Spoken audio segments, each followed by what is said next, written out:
کی کہانی جاننے کے لیے آپ کو تھوڑا ماضی میں جانا پڑے گا۔ یہ 8 جون 1974 کی بات ہے۔ امریکی وزیر خارجہ ہنری کسنجر اور سعودی عرب کے درمیان خفیہ معاہدہ طے پاتا ہے کہ تیل کی فروخت اب ڈالر میں ہوگی۔ اس معاہدے کو پیٹرو ڈالر اگریمنٹ کا نام دیا گیا۔ کچھ وقت بعد اس میں اوپیک رکن ممالک بھی شامل ہو گئے اور ڈالر عالمی معیشت کا مرکز بن گیا۔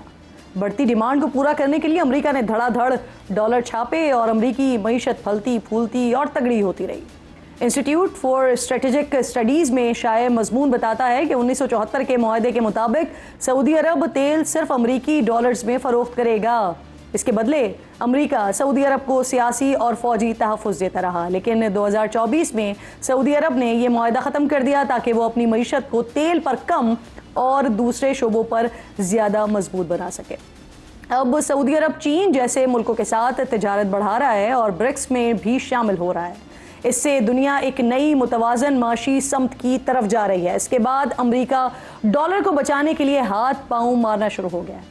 ونیزویلا جو دنیا کے سب سے بڑے یعنی 303 ارب بیرل خام تیل کے ذخائر کا مالک ہے، ایک وقت تھا کہ امریکہ ونیزویلا کے تیل کا مرکزی خریدار تھا۔ امریکہ ہر سال ونیزویلا کا 40% تیل خریدتا تھا، لیکن مدورو کے اقتدار میں آنے کے بعد گزشتہ دہائی میں ونیزویلا پر بڑھتی ہوئی امریکی پابندیوں کے دوران چین نے امریکہ کی جگہ لے لی اور یوں چین ونیزویلا کے تیل کا سب سے بڑا خریدار بن گیا۔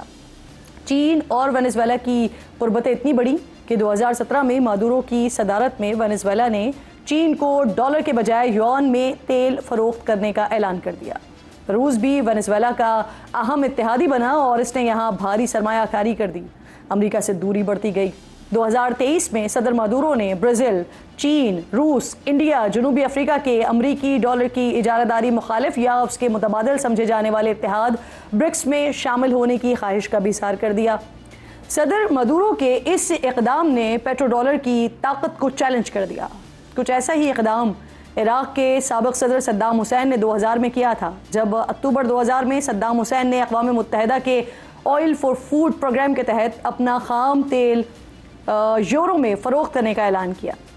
صدام حسین کے اس فیصلے نے ڈالرز کی پشت پناہی پر سوار امریکہ کی عالمی بادشاہت کو للکار دیا، جس کا نتیجہ یہ نکلا کہ 145 ارب بیرل خام تیل کے ساتھ دنیا کے چوتھے بڑے ذخائر رکھنے والے عراق پر 20 مارچ 2003 کو امریکہ نے بڑے پیمانے پر تباہی پھیلانے والے ہتھیاروں کی موجودگی کا بہانہ بنا کر حملہ کر دیا، اور 9 ماہ بعد 13 دسمبر کو امریکی فوج نے انڈر گراؤنڈ پناہ گاہ میں چھپے ہوئے معزول صدر صدام حسین کو ڈھونڈ نکالا۔ پھر 3 سال عراقی عدالت میں مقدمہ چلانے کے بعد صدام حسین کو امریکی فوج کی نگرانی میں بغداد میں ہی پھانسی دے دی گئی۔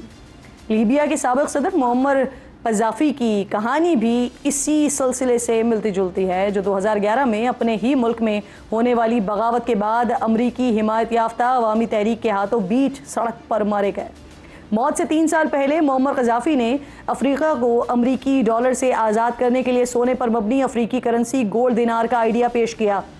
یہاں یہ بات یاد رکھنا ضروری ہے کہ لیبیا خام تیل کے 48.4 ارب بیرل ذخائر رکھنے والا دنیا کا 8واں اور افریقہ کا سب سے بڑا ملک ہے۔ واپس چلتے ہیں معمر قذافی کے گولڈ دینار آئیڈیا کی طرف۔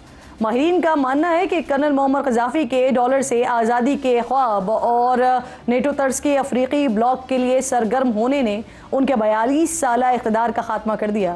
جس طرح آج امریکی حکومت ونیزویلا کے عوام کی بھلائی اور بہتر مستقبل کی بات کر رہی ہے، ایگزیکٹلی اسی طرح اس سے پہلے عراق اور لیبیا کے عوام کے درد کی دوا کرنے کے بیانات بھی دیے جاتے رہے ہیں، لیکن صدام اور معمر قذافی کے جانے کے بعد بھی عراق اور لیبیا کے عوام کی حالت دنیا کے سامنے ہے۔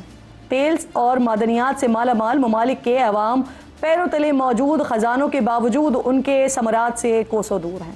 روس برکس کے اتحادی ممالک کو خام تیل اپنی کرنسی روبیل یا چینی کرنسی یوان میں فروخت کر رہا ہے۔ اسی طرح 2022 میں سعودی دارالحکومت ریاض میں ہونے والے گلف سمٹ میں چینی صدر نے اپنی آئل ٹریڈ یوان میں کرنے کی بات کی تھی، اور جیسا میں نے پہلے بتایا کہ چین ونیزویلا سے بھی تیل ڈالر میں نہیں بلکہ اپنی کرنسی میں خرید رہا تھا، جس کے بعد پیٹرو ڈالر کی جگہ پیٹرو یوان کی اصطلاح بھی عالمی سطح پر گردش کر رہی ہے۔ اس تمام صورتحال میں صدر ٹرمپ کی آمد نے ایک اور دلچسپ پہلو کا اضافہ کر دیا ہے۔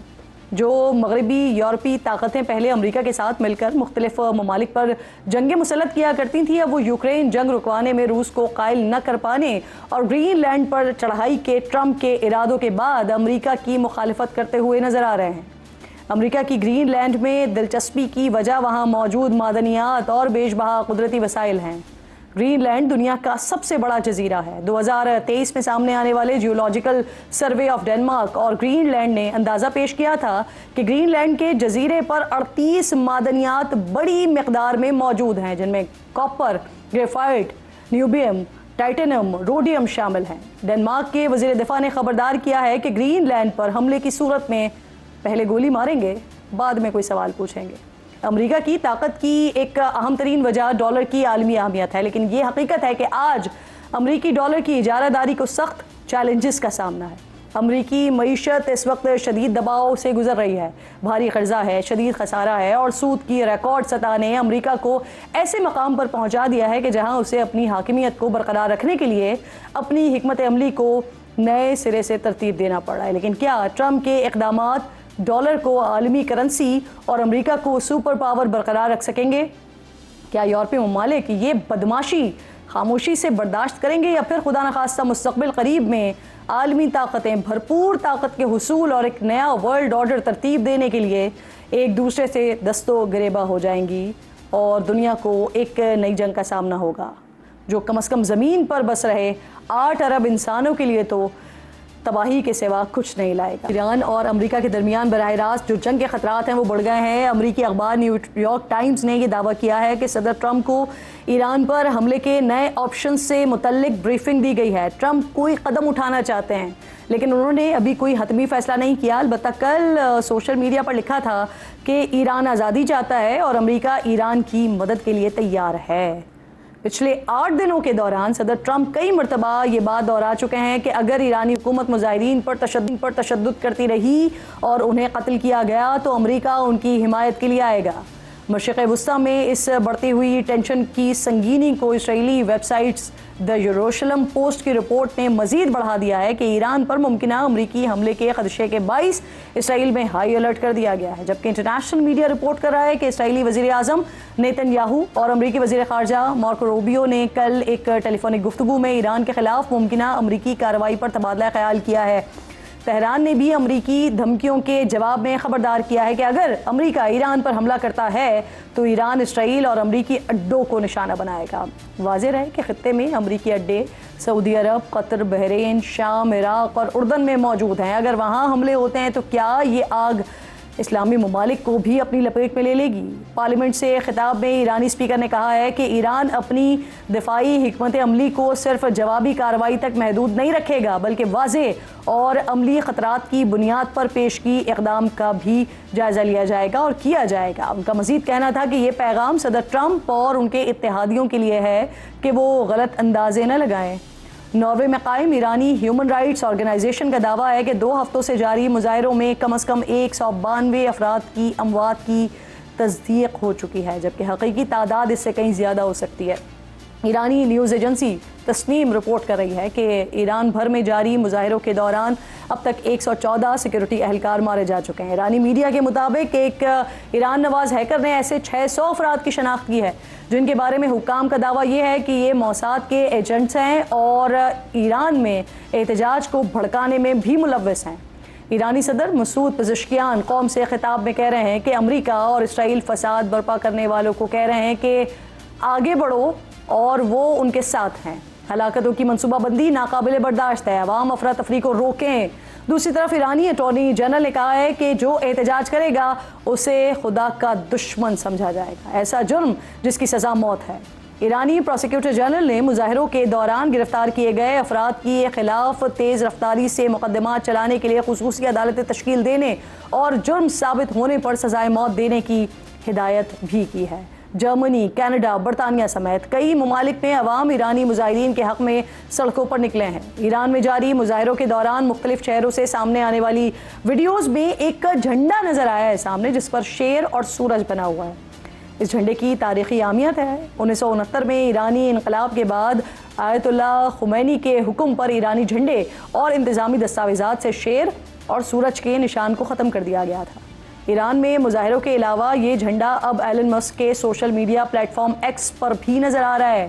ایکس نے ایموجی میں موجود ایران کے سرکاری پرچم کو اس پرانے شیر کے تصویر والے جھنڈے سے بدل دیا ہے، جو شاہ ایران کی حکومت کی علامت سمجھا جا رہا ہے۔ وینزویلا کے تیل پر کنٹرول حاصل کرنے کے بعد اب ٹرمپ گرین لینڈ پر قبضے کے لیے بےتاب ہیں۔ عالمی میڈیا کی رپورٹس کے مطابق امریکہ گرین لینڈ کے رہائشیوں کو 10,000 سے 1 لاکھ ڈالر تک فی گھر دینے کی آفر کر سکتے ہیں۔ اس کے علاوہ ملٹری آپشن بھی زیر غور ہے، اور آج برطانوی میڈیا خبر دے رہا ہے کہ امریکی صدر ڈونلڈ ٹرمپ نے امریکی فوج کے جوائنٹ اسپیشل آپریشنز کمانڈ کو گرین لینڈ پر قبضے کے لیے منصوبہ تیار کرنے کا حکم دے دیا ہے۔ امریکہ عالمی امن تباہ کر کے دوسرے ممالک کے معدنیات اور تیل پر کنٹرول چاہتا ہے۔ امریکہ نے وینزویلا کے صدر پر الزام منشیات اسمگلنگ کا لگایا، لیکن ٹرمپ کی ساری گفتگو اس کے تیل پر کنٹرول سے متعلق رہی ہے۔ وہ کہتے ہیں کہ وینزویلا کی نئی حکومت امریکہ کے ساتھ تعاون کرے گی اور 3 سے 5 کروڑ بیرل تیل اور اس سے ملنے والے منافع کا کنٹرول بھی امریکہ کے پاس ہوگا۔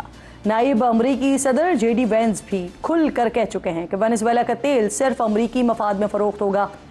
اس ساری صورتحال سے ایک بات تو بڑی واضح ہو گئی ہے کہ بات صرف اور صرف تیل اور قدرتی وسائل کی چاہت کی ہے، جو امریکہ کو دوسرے ممالک کی طرف کھینچے جا رہی ہے، اور اس چاہت کے پیچھے وجہ امریکی ڈالر کی دہائیوں سے جاری اجارہ داری کو لاحق خطرات ہیں، جس پر امریکی معیشت کھڑی ہے، اور امریکہ بہادر ورلڈ آرڈر اپنے حساب سے تشکیل دیتا ہے، اور جو بھی اس ڈالر پاور کو چیلنج کرنے کی کوشش کرتا ہے اسے امریکہ عبرت کا نشان بنا دیتا ہے۔ اس ڈالر پاور